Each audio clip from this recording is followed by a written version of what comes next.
ఇది కూడా 13వ ప్రశ్న. అందరూ అడుగుతున్నారు. దీనికి ఎవళ్ళెవళ్ళో ఏమిటో ఒకటి చెప్తారు. రాత్రి నిద్రపోయే ముందు ఏ పనులు చేస్తే క్షేమము? నిద్రపోయే ముందు సుఖంగా నిద్రపట్టాలంటే ఏం చేయాలి?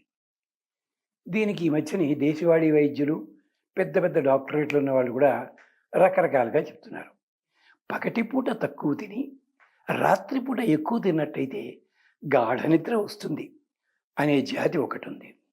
ఇంకొకళ్ళు అంటారు, పగటిపూట మీరు ఎన్ని తిన్నా సాయంకాల పూట లిమిటెడ్గా తినండి, 2.5 లీటర్ల నీళ్లు తాగేయండి. పట్టాల లోపల ఏదైనా కుండ పట్టుకోవడానికి 2.5 లీటర్లు ఒకేసారి తాగేయాలి. కానీ రాత్రి నిద్ర బాగా పట్టాలంటే మన పూర్వీకులు చాలా అందమైన పద్ధతులు చెప్పారు. ఏమిటో తెలుసిన? రామనామ స్మరణ. హరే రామ హరే రామ మంత్రం చూసారా? అది ఒకప్పుడు ప్రతి వాళ్ళు కూడా, నేను ఒకప్పుడు ఎందుకు చెప్తున్నానంటే 5 తరాలు చూసినవాడిని నేను. ఇప్పుడున్న 2 తరాల కంటే ముందు తరాల్లో ప్రతి ఆఖరికి పల్లెటూరి వాడు, వేలి ముద్ర వేసేవాడు కూడా నిద్రపోయే ముందు ఆ చాప పడుతుంటూ రామరామ రామరామ అనుకుని పడుకునేవాడు. వాడు హాయిగా నిద్ర పట్టేది. అంటే రామనామస్మరణ.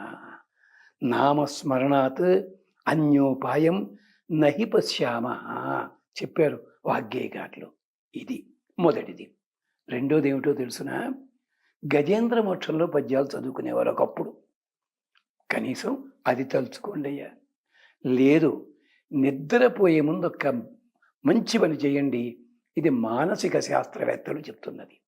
ఏమిటంటే, ఒక చిన్న కాగితం తీసుకుని ఆ రోజు జరిగిన సంఘటనలు ఏమిటో టకటకటక రాసుకోండి.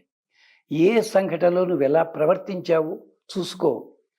పాజిటివ్గా ప్రవర్తిస్తే టిక్కు కొట్టు, నెగిటివ్ అనిపిస్తే క్రాస్ మార్క్ కొట్టు. చూసుకో సరే, కాగితం చింపవతల మారి. రేపు నేను ఎక్కువ టిక్కులే ఉండాలి అనే మనసులో పెట్టుకో.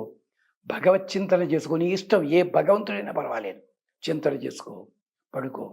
పొద్దున్న లేవగానే భగవంతుడా ఈరోజు బాగా నడిపించు, నాకు దండం పెట్టుకో. నువ్వు గుళ్ళోకి కొబ్బరిగా కొట్టకల, ఏం చేయగల, మంచం మీద ఉండే. ఇంకో తమాషా తెలిసిన? మంచానికి అద్దాలు ఉండేవి ఒకప్పుడు. ఎందుకని? నిద్ర లేవగానే అద్దం చూసుకోవాలి, అది నియమం ఉండేది. ఈ మధ్యన అద్దం చూసుకోవడం ఎక్కువైపోయింది రండి. ఆఖరికి బట్టతలవాడు కూడా అద్దం ముందు నిలబడి పక్కవాడిని దువ్వెనుందా అని అడుగుతాడు. చుట్టుకునే లక్షణం. అంటే అద్దం చూసుకోండి ఒక్కసారి, మీకు ప్రశాంతంగా ఉంటుంది. అప్పుడు లేచి కాకృత్యాలు ఈ పనులు చేయండి. అంటే నిద్రించే ముందు మనస్సు ప్రశాంతంగా అట్టే పెట్టుకోవడం. రెండవది, వేసుకునే పడక ఏదుందో అది లగ్జరీ కాదు, ప్రధానం. నిద్ర పట్టడానికి వీలుగా ఉందా లేదా? మంచానికి 5 లక్షణాలు చెప్పారు, చాలా పెద్ద కదా, అంత మనం చెప్పుకోవద్దు. ఇప్పుడు హాయిగా నిద్రించండి. ఇంకా అంటారా? చెప్పాను కదా, గుప్పెడు బియ్యాన్ని చిన్న రుమాలలో, తెల్ల రుమాల్లో మూట కట్టి తలల కింద పెట్టుకోండి. దాదాపు 40 రోజుల దాకా ఆ మూట మార్చక్కర్లేదు. సుఖంగా. ఎంచేత బియ్యానికి అధిపతి ఎవరో తెలుసునా?